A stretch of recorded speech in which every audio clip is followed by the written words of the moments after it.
Yeah, I tend to agree with that. Sorry, I was looking through my notes at the tail end of that. But yeah, in terms of engineering the causation, I think the 30 Years' War is a good example of that.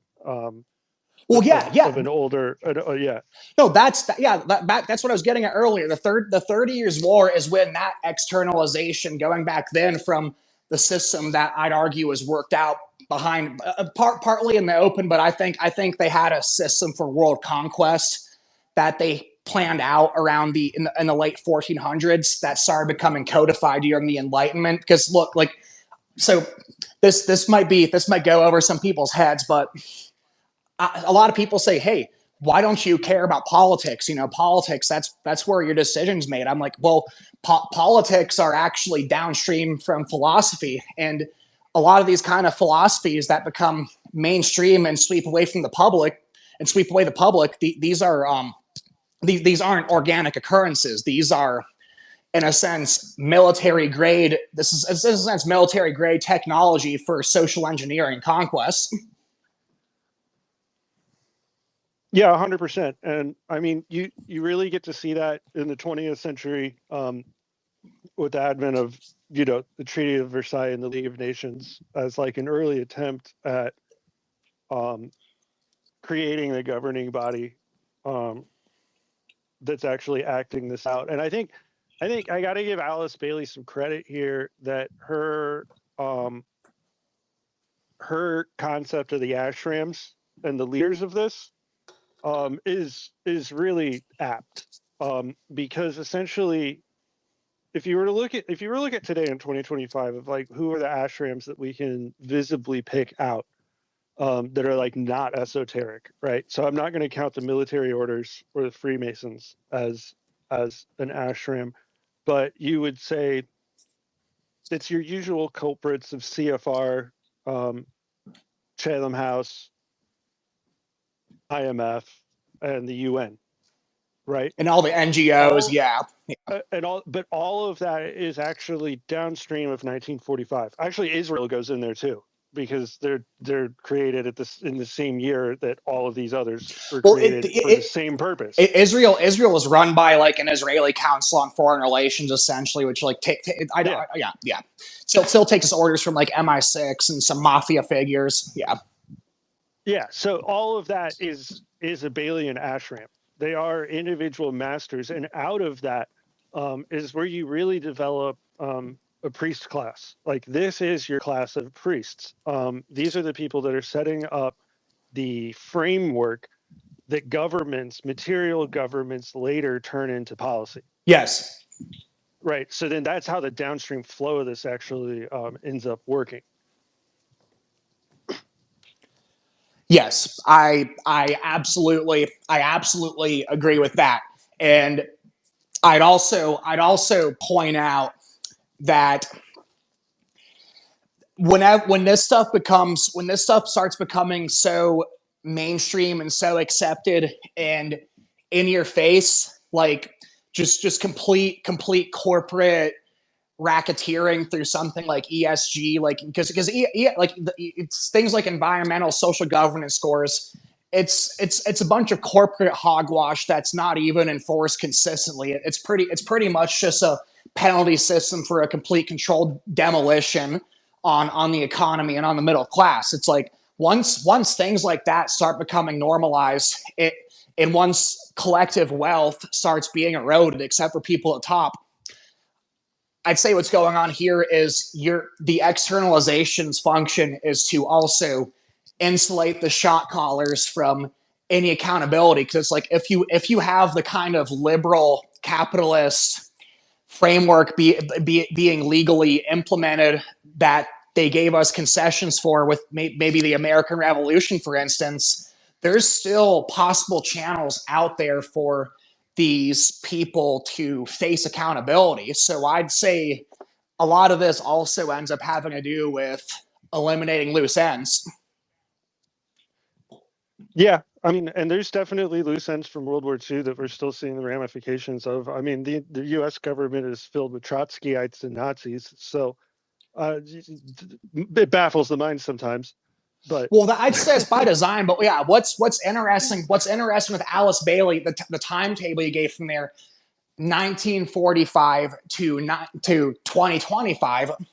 So I 80 don't. years, 80 years, yeah. It's no. It's 80 years. It's 80 years. So you know, if you look at people like What If Alt Hiss, so I like the What If Alt Hiss guy's YouTube. I watch his videos, but man, he's quoting people like Carol Quigley favorably. He's quoting people like Teilhard Chardin favorably, and he swallows a lot of these more pantheistic meta narratives where you end up having human nature being framed in ways that line up with this whole like everything sort of causal ebb and flow, everything cyclical, and it's like there's some truth to that, but there's a lot of exceptions. And one of the things that comes out of that is the whole 80-year cycle. It's an 80-year cycle, and also so after World War II, when we started forming the whole neoliberal economic order, which created what people call the American Empire, that started in 1945, and now Exactly. everyone's blaming Israel, the United States, and Britain, and then oh my gosh, like maybe even Russia and China are actually victims of Western imperialism, and that right there signals the end of that world order. So I just think the timing for all that's pretty interesting. It's a wonderful cherry on top of the cake that in 1945 we were in our 33rd president, who was a 33rd degree Mason, Harry S. Truman. Yeah. Yes. Yeah. Yes. Yeah. It's just great. It's just you can't make that stuff up. Well, it's like I don't believe in gematria on this. Well, okay, so I'll take that back. It's like I do think there is some kind of meaning to numbers and stuff, but it's like I try not to speculate that because so much of that is just couched up in this kind of esoteric nonsense. But it's like you'll start doing divination. Yeah, but these it's divination. Yeah, but these people do believe in it. So it's like you start pulling up those numbers. It's like just pointing out that pattern isn't the same kind of divination. But man, like this is something else that's relevant to the externalization of the hierarchy is the divination associated with gematria. People will point out stuff like that, stuff that you point out, where you have all these Masonic numbers corresponding with significant events. And yeah, all of a sudden, more people are into witchcraft and divination. And I'd say these managed truther accounts on Twitter are another big component of that, but that might be a little bit of a segue. Yeah, I think I was actually going to get there, the segue of how this applies in today's social media sphere in terms of the truther movement, because I was thinking the other day, actually, before we decided to even do this space, I was kind of just thinking to myself how it's pretty fascinating how conspiracy pilled people got, like, very rapidly in the last 2 years. I mean, it kind of started during COVID, but like this is on a totally different scale. Like I would say military grade scale. Well, that's what I opened up with. That's what I opened up with. Yeah. Yeah. I agree. And that's not organic, man. Like not that many people get red pilled for like just on their own. That's because it's not a red pill, it's a purple pill. It's a purple pill. Yeah, right. So, it's fascinating to see some of these accounts. I think, the one that you harp on the most, the Maverick 7 Rothschild, is fascinating because there you have an example of a guy that's inside the club. He's in the hierarchy and he's blatantly putting misinformation out there as misdirections. Like how did they build the Familia? Sagrada Familia. Yeah. It's like these guys will put up like they'll try and say, look, we have all these advanced cathedrals and advanced buildings that can't be explained. There was this whole civilizational reset, so all of history is a lie. So what they're trying to do is make it so you can't even trust your own senses, and they want you to doubt literally every single authority. So you'll see a lot of these truthers, they'll conflate the appeal to authority fallacy with accepting authority, because it's like, okay, I'll give an example of where authority is not always invalid, because they frame it like authority and truth are at odds. But let's say you're a worker and you need to build a bridge, but you don't have engineering knowledge. It's like the engineer, they've done their work, so they have an objective methodology to back all of it up, but because of that objective methodology, they have the authority to dictate how a bridge is built, and that authority is 100% correspondent with truth and the way things are. But what that Maverick guy was trying to do with that church, for example, is okay. So you can't believe any of the accounts you have for this. Doubt all authority. And he was saying there's no way this is built by human hands and chisel. But that church he gave an example of, it's still being built. Yeah, it's not being. But and you can see people in real time. You can see people in real time using a hammer and chisel to work on that cathedral. And they've been doing it for 150 years. So you have. I've been to it. I've seen them do it. It's hilarious that he would even use that as an example. Like, it's highly retarded. And a part of me thinks that these people are actually cynical enough to. No, people do believe it. No, it's because people do believe it. It ends up trashing discourse. So whenever, on one hand, you'll have the kind of like neoliberal people, because you still have a lot of hangouts and people who will listen to someone like Destiny. It's like Hassan Piker and Destiny's audience for a while, even after Trump got in 2025. Their audiences are growing. Now there's some stuff going on with Destiny that he's been pretty heavily discredited, but you have that kind of knowledge, or not knowledge. You have that kind of demographic where everything has to have a normie explanation now, but you have an increased more demographic that says everything's fake. If it's fascinating. It's fascinating because I think what's interesting about Hassan and Destiny's audiences, respectively, is something they have in common is that those are the people who lack metaphysical grounding to the degree in which they require fiction to make their worldview. Yes. So reality to them is so fucking scary because they haven't been in it. It's like a foreign place to them.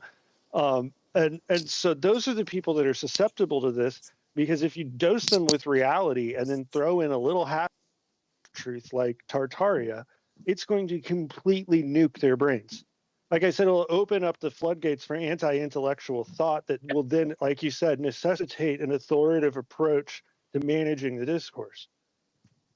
Well, that's actually how I think they get it over, is that I think the bombardment of information, especially, you're right, especially over the past like 5-10 years. Like, I remember at one point they kind of normalized the flat earth.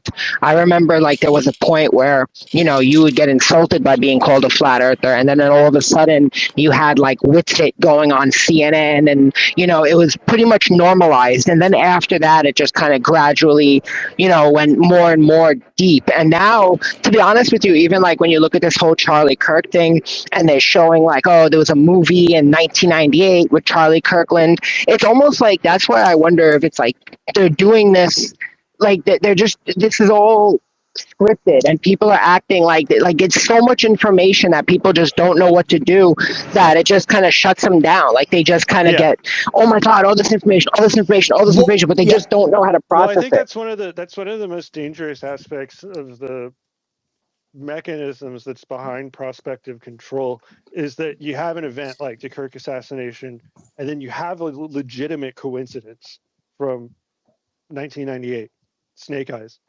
right? There's 30 years between them, give or take, 27 years. But you can retroactively couple those two things together in a type of hermetic seal that creates this obfuscation of the truth, right? Those things are probably totally unrelated. I don't think they were pre-programming Charlie Kirk's assassination in that movie. Like, I just don't. But I think what you can do is couple those two things together and elevate that to present it as if it is a truth. And I think that's what's really throwing people off. Well, like this is, it's what I'd say is going on here also is there's a saying from James White, actually. I like the saying of his, and he says, what you win people to, what you win them with.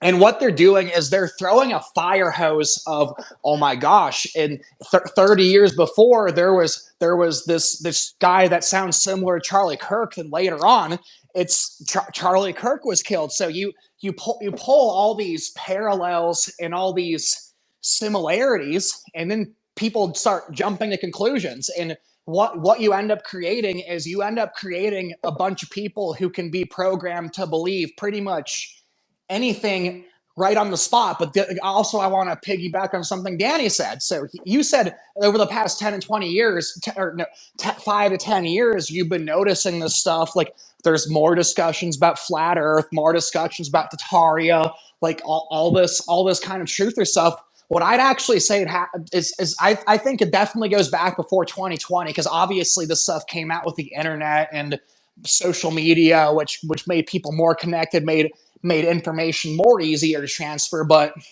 what happened in 2020 is you had two things. You had lockdowns where a lot of people lost their jobs and they had a lot of time on their hands. They wanted to go on the internet, but also you had the most blatant display of illegitimate authority. And I'd argue a lot of the policies in 2020, it was almost designed to make governments look as incompetent as possible for certain demographics, because it's like they put out rage bait. They put out rage bait with Governor Kathy Hochul, Gretchen Whitmer. They'd come on and give these witch like speeches about lockdown. So you would have a lot of people saying, "Oh my gosh, like we need these authority figures to keep us safe." But you have other people saying, "Oh my gosh, like this is so obviously illegitimate."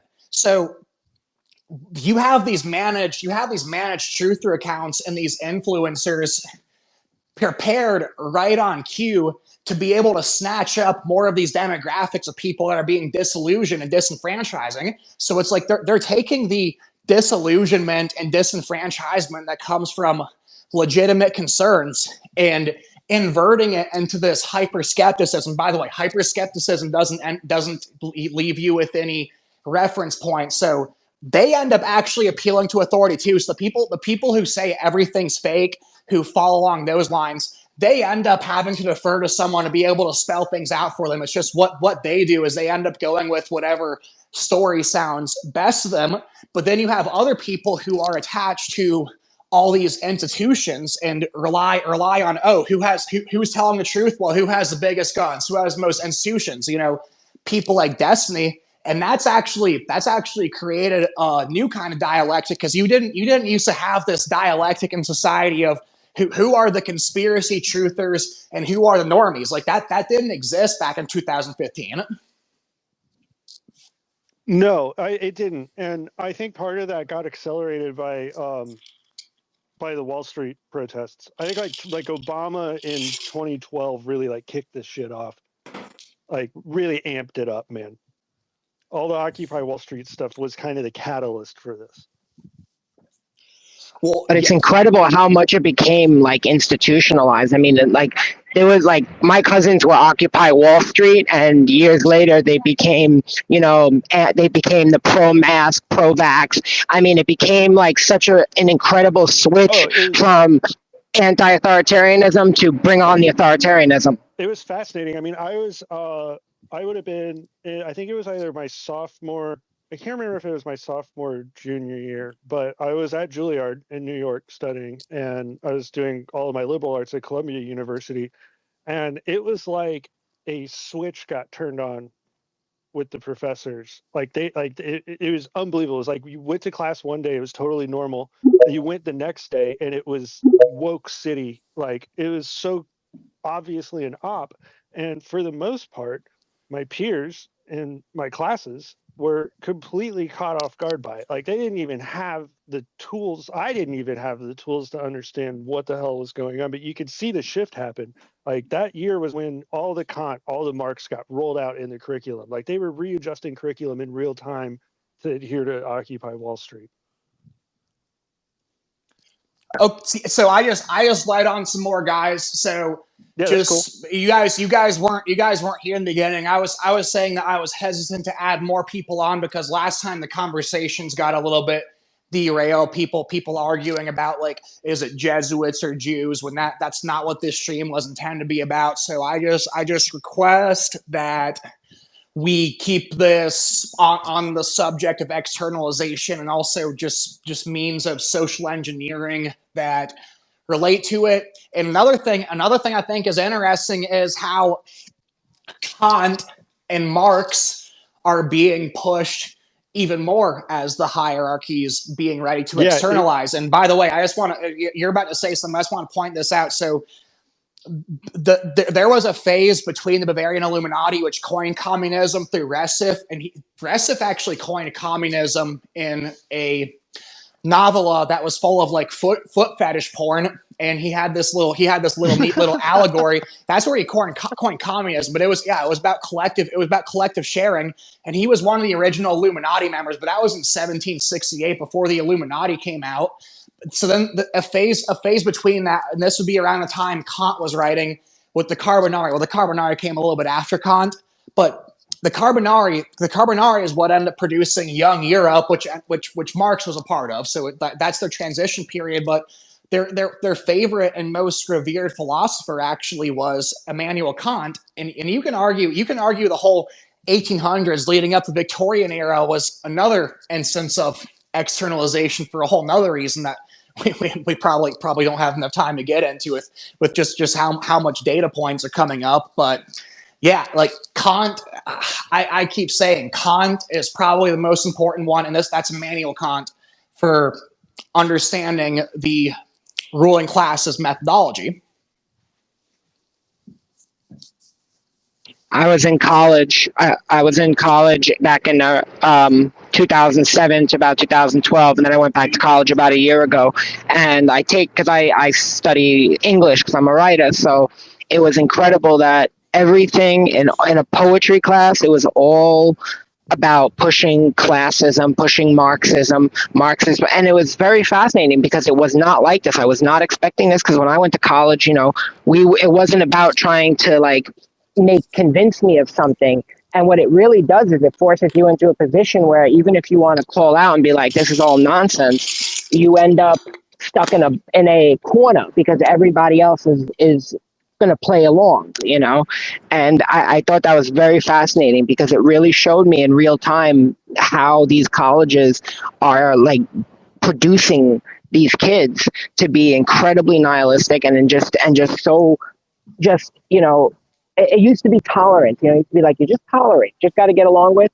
And now it's like, you have to accept you. And this is why they have to accept you. And this is why society has to give in to you. Very, very, very fascinating phenomenon. yeah, it was interesting, man. You should have seen it at the Columbia like Ivy League level. It was on steroids. Something that I just wanted to interject real fast was you guys were talking about the Occupy movement, and it was like simultaneously you had the Tea Party movement on the other side, Right. right? And and those guys like and it was this like classism sort of thing, because those were like you had like the old line Republicans, the neocons, the PNACs, the CNP guys, and then the Tea Parties were kind of like the and the Fed, and kind of the Ron Paul sort of stuff, and it's sort of like those guys turned into because it was supposed to be like kind of grassroots, even though I'm sure it was totally astroturf like Occupy was, but that like that turned into the MAGA. Like those are the people that were getting like kind of like pulled in on 4chan to QAnon and stuff, and like the like the QAnon and these like ARG sort of things, like that's a really big part of like where like where all of this came from too, this controlled conspiracy, like spinning everything into these like where you can't believe anything is true, or this or that. I mean, like, how much of it was this QAnon stuff that came out of like Paul Vallely and like Michael Flynn and these guys that were working on psyops with Michael Aquino, and I mean, it really Well, goes back to all of that stuff too. if I'm not mistaken, during or imminently after Occupy Wall Street was also the WikiLeaks disclosure. Like it was all happening at the Right. same time. It was Exactly. crazy. Right. And probably like a lot of that, because that was all with like the Clinton Hillary emails and all of that, Podesta and all of that stuff, like that fed the QAnon stuff, right? Yeah, that came later. Like Pizzagate came a little bit later. I was actually but trying it, to look but this I up. mean, What what year was wasn't that? that like part of like like what came out of the WikiLeaks though? Well, I just want to add something to this. So you're bringing up QAnon, like this whole QAnon thing is completely relevant still. It's like all the truth or slop coming out now that's confusing everyone and bamboozling everyone also came out of the QAnon circle. So one thing going on now is some of you guys listening to this, it's like, okay, when people talk about the Khazarian mafia, it's like, I'd say that they end up getting a lot of things right because, like, there are some concerning like Ashkenazi related power centers going on. You have the Black Sea Mafia, and the Black Sea Mafia would have overlap with the whole Khazarian Empire territories, but it's really a pretty bad framing device. Now what you have is you have people saying that, oh well, when God flooded the world, you had Nephilim hide in caves, and they were hiding in the Caucasus Mountains in the Khazarian region. So Khazarians are actually like covertly Nephilim, and so are Ashkenazi Jews. And Ashkenazi Jews are literally spawn of Satan. Now, not everyone who promotes the whole Khazarian mafia theory ends up going that far, but it's like, remember, what you win people to is what you win them with. So if you can get people mouthing off a lot about things they don't really understand with a lot of conviction, it's like you've destroyed their limiting principles, man. Like they can go anywhere. So Benjamin Fulford, he's a straight up Jesuit trained. He's the guy who came up with the Khazarian mafia thing, and he's buddies with like Robert Steele and people in that whole Suro Orsini and Michael Flynn military intelligence circle. So it's like, and that's just Right. one example of someone in these circles, but a bunch of people in these circles from QAnon are their ideas, or they themselves are also central in I'd argue what's pretty much just a continuation of QAnon with the truther slop, like Maverick and those guys. Just wanted to get this on the record so we can have some accuracy here. You guys will get a kick out of this. So the WikiLeaks did release the hacked DNC emails that started the Pizzagate theory, but they're like, that's all that WikiLeaks had to do with Pizzagate. But it's funny, if you Google this, Google AI will tell you that the theory has been widely debunked by many sources and criticized for spreading misinformation. So have fun with that. Yeah. Because Well, like Pizzagate's definitely real, so yeah, there's too much evidence. Pizzagate is real, but it's like how QAnon did the same thing. How it works is they threw in a bunch of either false accusations or they point the finger at the right person and give a bunch of bullshit reasons. So it's like if someone said, hey, wait a second, I have some concerns with the Biltmore estate. I have some concerns with, oh, no, we already debunked all that. You're saying that you're bringing up the Biltmore estate. Like they might not bring up the kind of things that got debunked because you had a lot of people saying, oh my gosh, look at these murals here. These murals by this Eastern European artist, those must have been about the Biltmore estate, and they can disprove that. Like, oh my gosh, okay, we already solved the Biltmore estate thing. So can we stop talking about that and move on, crazy guy? It's like look at a real time example. Look at a real time example of this type of coalition building that's happening today around in the right wing specifically, around people questioning the Erica Kirk narrative and people following the official narrative. The people following the official narrative are ostracizing the people that are like, hey, there's some things here that don't add up. Well, yeah, It's that same kind of thing. Yeah. But it also feels like they've made so much of the the kind of like visuals, the kind of the optics around Erica Kirk so obvious though, that you have to have some kind of cognitive dissonance to not be questioning it too, Yeah, right? I mean, like, 100%. No, they want to create like cognitive dissonance. it's They want to right. the way they're doing. All right, so Like if you're on the it's obvious, right? how they're setting it up is if you're on the side that believes the official thing.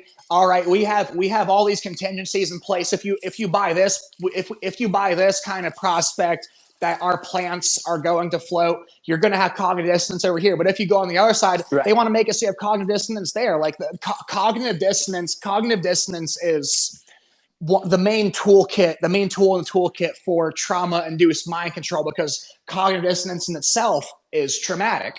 So they want to mass produce it. And it's splitting the mind. It's like putting making you have to like have your mind go in one direction and in the other direction, and that's what all of these programs have always been about, is like splitting and reforming the mind. It's it's a dialectic. It's that's But solve et coagula.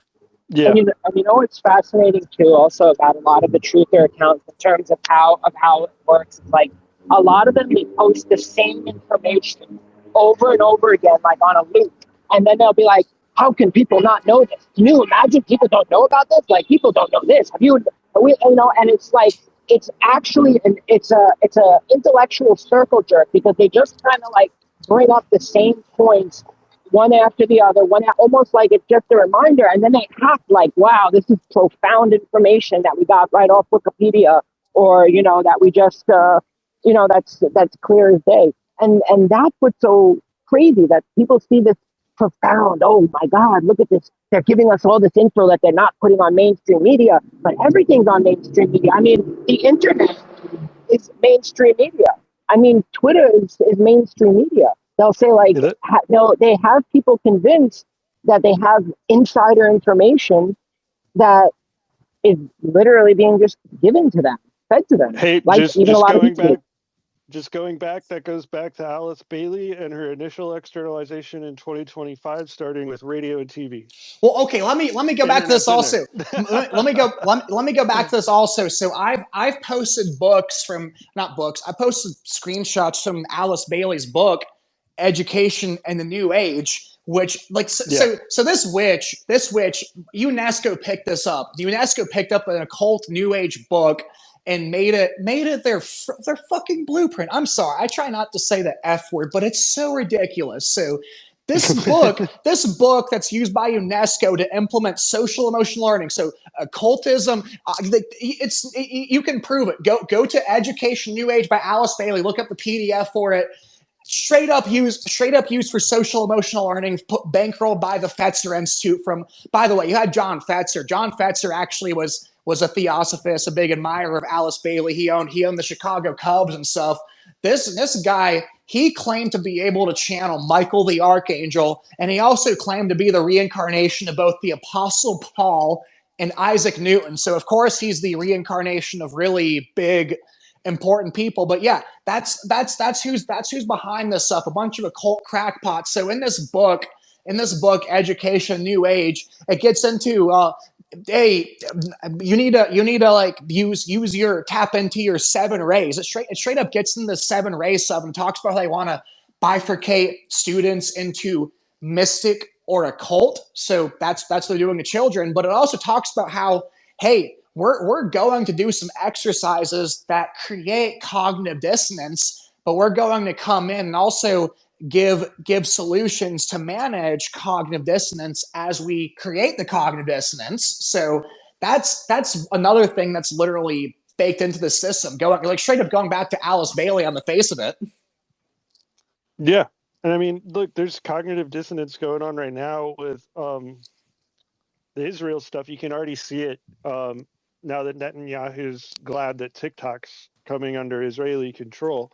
That people are like, "Oh, we're so glad that TikTok's not going to be run by a foreign government that's going to propagandize American citizenship. Well, Right? We're just going to hand it okay. over. We're just going to hand it over to another foreign government." No.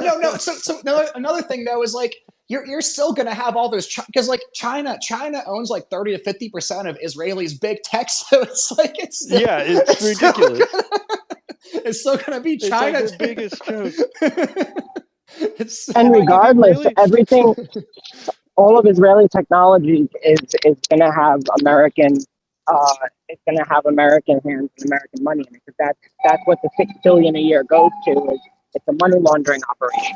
Yeah, 100%. No, Israel. Yeah, but Israel and Ukraine are both like for money laundering, specifically for like drone kill technology, 15-minute city type tech stuff like that. That's really what those two are big for beta testing on. And also, I'd say you see this with how Israel is the most vaccinated country. That's definitely a beta test for trying to externalize and export control methods everywhere else also.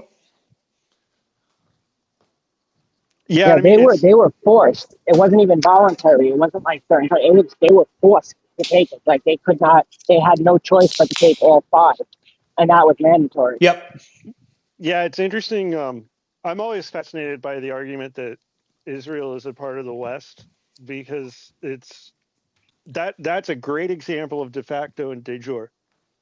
Because it is de jure not in the West. It is de facto a part of the West. Yes. Right. And so there you have a really interesting dynamic going on between the West relation to a Middle East country, an Asiatic country. Israel is on the continent of Asia. It's not in the West. But it's actually interesting because it's actually like a bridge between Asia and Africa. Well, It's kind of both that's what continents in a way. Constantinople was supposed to be. Well, Africa, yeah, but yeah, that's a good point. But the interesting thing, to the point about the vaccinations in Israel, like, yeah, the reason that they're able to do stuff like that, Israel has mandatory military service for every human being, like above the age of 18, male or female. Like you It's have to do that. 4 You have years. to serve. Well, it's 2 for women and 4 for men. Yeah. I believe is what it is.